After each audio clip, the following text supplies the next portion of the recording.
साथ है हमारे वरिष्ठ सहयोगी ब्रजेश कुमार, बताने जा रहे हैं कि सेबी क्या सोच रही है और क्या करने के बारे में विचार कर रही है।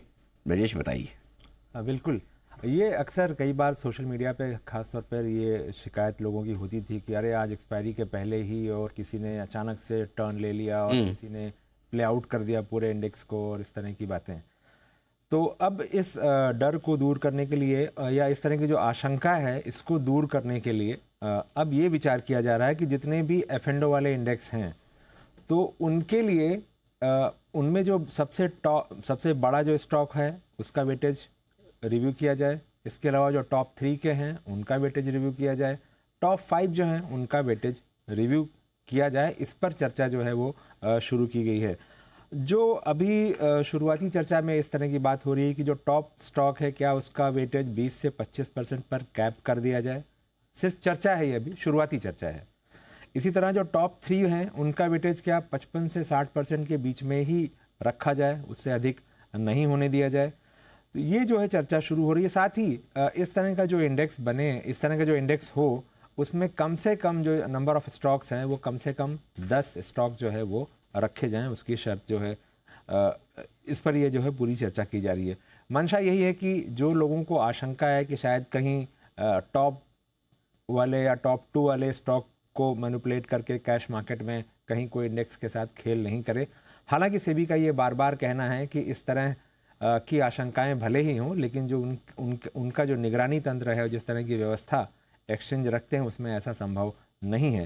तो ये जो है इस पर विचार किया जा रहा है। हालांकि इसके साथ काफ़ी माथापच्ची भी होगी इस प्रस्ताव में, क्योंकि ये देखना पड़ेगा कि क्या रीबैलेंसिंग के जरिए ये किया जाएगा या नए इंडेक्स लाने की बात की जाएगी। इसमें भी देखना होगा कि जो अगर एग्जिस्टिंग इंडेक्स के साथ ये करना है तो जो ETF वाले हैं उनका क्या होगा।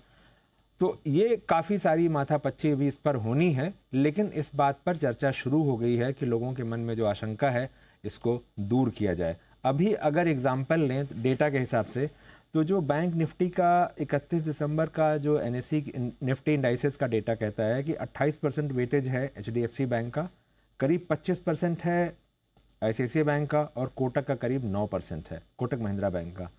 एक्सिस का करीब 8.5% है और ऐसे ही करीब 8.5% SBI का है।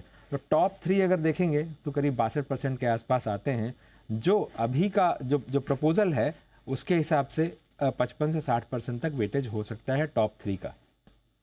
ओके, तो मतलब कुल मिला के जो बड़े स्टॉक है, जिनको मतलब जो 2-3 स्टॉक पकड़ लो, मूवमेंट उसमें हो गए, उससे इंडेक्स ऊपर नीचे हो जाता है, उससे ऑप्शन की प्राइस ऊपर नीचे हो जाता है, तो उसका वेटेज कैप कर देंगे। उसकी फॉर एग्जांपल रिलायंस 20% ही रहेगा, हाँ, राइट, मतलब या HDFC बैंक 20% ही रहेगा, या TCS 20%, वैसा। बिल्कुल इस तरह की चर्चा हो रही है कि जो टॉप इंडेक्स है उसका क्या 20 से 25% रखा जाए या कुछ और रखा जाए, जो भी हो, मतलब हाँ। जो भी सहमति बने। हाँ। इसमें एक ये बात भी है कि कहीं किसी बड़ा स्टॉक किसी के पास है, उसका इन्वेस्टर है, तो कहीं उसके साथ अनफेयर ना हो। बात सही है कि अगर वो हैवी वेटेज रखता है तो फिर आप उसको क्यों पनिश करें। करेक्ट। ये सब भी सवाल हैं जिन पर अभी काफ़ी चर्चा होनी है, लेकिन कुल मिलाकर इस तरह की जो लोगों के मन में आशंका है इसे दूर करने को लेकर चर्चा शुरू हो चुकी है। Okay, perfect. तो ये है आपके लिए बड़े डेवलपमेंट होने की तैयारी में। इस पर अगर आप में से कोई व्यू देना चाहे कि क्या ऐसा करना अच्छा रहेगा, क्या ऐसा करने से वॉलेटिलिटी कम होगी, अगर कोई आप में से विशेष टिप्पणी करना चाहें तो मुझे जरा बताएं हाथ करके। जी आशु जी के जाना चाहें। जी आशु जी। अनिल जी, ये बिल्कुल करना चाहिए।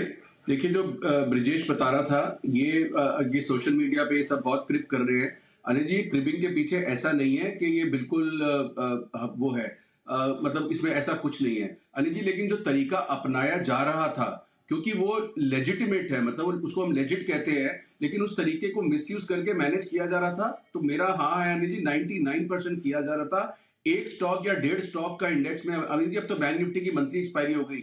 एक दिन में अनिल जी नहीं, सॉरी, एक दिन में नहीं, 1-1.5 घंटे के लिए, 2 घंटे के लिए 2 स्टॉक या 1.5 स्टॉक को एक्सट्रीमली ऊपर नीचे करके वो चीजें जो होती थी, वो तरीका लेजिट है। तो वो अनिल जी वो चीजें होती थी और बहुत लोगों को लॉसेस हुए हैं, उसमें बड़े बड़े लॉसेस हुए हैं। अगर वो चीज हो रही है और उसके लिए ये पेपर ये डिस्कस हो रहा है अगर इस तरह से, तो बहुत अच्छी बात है। दूसरी चीज अनिल जी, जो अभी आपने और ब्रजेश ने एक लास्ट लाइन बोली कि जिसके पास होल्डिंग है वो अनफेयर है। अनिल जी, अनफेयर उसके लिए होता है जब करोड़ों कॉल या पुट बेच के बैठे होते हैं और 1 घंटे में उनका सारा कुछ उड़ जाता है। और अनिल जी, जिसके पास स्टॉक है, अगर वो जेन्युइनली ऊपर जाना है या जेन्युइनली खराब है, तो 1 घंटे 1.5 घंटे की मूवमेंट अनिल जी उसके लिए कोई अनफेयर नहीं होगा। तो मेरा ये मानना कि मेरे पास अगर HDFC बैंक है और अगर उसने ऊपर जाना है तो अनिल जी जाना है, मेरे को उसी वो 2.5 से 3.5 के बजे ही 100 रुपए बढ़ा के, मेरे लिए कोई अनफेयर वाली बात नहीं है। अनिल जी जेन्युइन जाएगा तो जाएगा, उसको कोई रोक नहीं सकता। वो 200 क्या 500 रुपए ऊपर जाएगा और ऐसे ही 500 नीचे जाएगा, तो 1 घंटे के लिए अनिल जी अनफेयर नहीं हुआ। लेकिन आप ये बोले कि तरीका लेजिट था या जो होता है मार्केट में लेजिट है, पर उसका क्या मिसयूज हो रहा है? मेरा मानना है जी मिसयूज होता है। तो ये जो पेपर डिस्कस हो रहा है ऐसे आउट ऑफ द प्लेस नहीं हो रहा है, इसके पीछे कुछ ना कुछ है जिसकी वजह से उनको भी लगा और ये हो रहा है, और ये बहुत अच्छी बात है। ये बिल्कुल ठीक बात है। तो ये है आशीष जी के विचार भी इस पूरे डेवलपमेंट पर। देखते हैं क्या कुछ हो रहा है। ब्रजेश, कब तक फैसला होने की उम्मीद है? अभी काफ़ी चर्चा चलेगी। चर्चा इसलिए चलेगी कि जो आप ही ने सुन लिया कि जैसे आशु जी के विचार हैं, हमारे आपके विचार हैं, तो सबके विचार इकट्ठा होंगे और ये जाहिर सी बात है इसमें जो सबसे बड़ा कॉन्सिक्वेंस होगा वो जो म्यूचुअल फंड वाली जो ETF की स्कीमें हैं उन पर किस तरह का इसका असर होगा, ये काफ़ी एक चीज़ होगी जिस पर चर्चा होनी होगी। तो उसके बाद ही फिर ये सब मतलब बात फाइनल होगी और चर्चा भरपूर होगी, राय सबकी ली जाएगी। ये सेबी का भरोसा है कि ऐसा नहीं होगा कि अचानक से अचानक एक दिन सर्कुलर आ जाएगा, ऐसा बिल्कुल नहीं होगा। बाकी अभी तो इंडस्ट्री के साथ चर्चा हो रही है, मतलब वर्किंग ग्रुप में चर्चा हो रही है, बाद में अलग से कंसल्टेशन पेपर वगैरह भी आ सकता है। तो ये पूरी चर्चा के बाद ही होगा, तो सबको अपने विचार रखने का भरपूर मौका मिलेगा।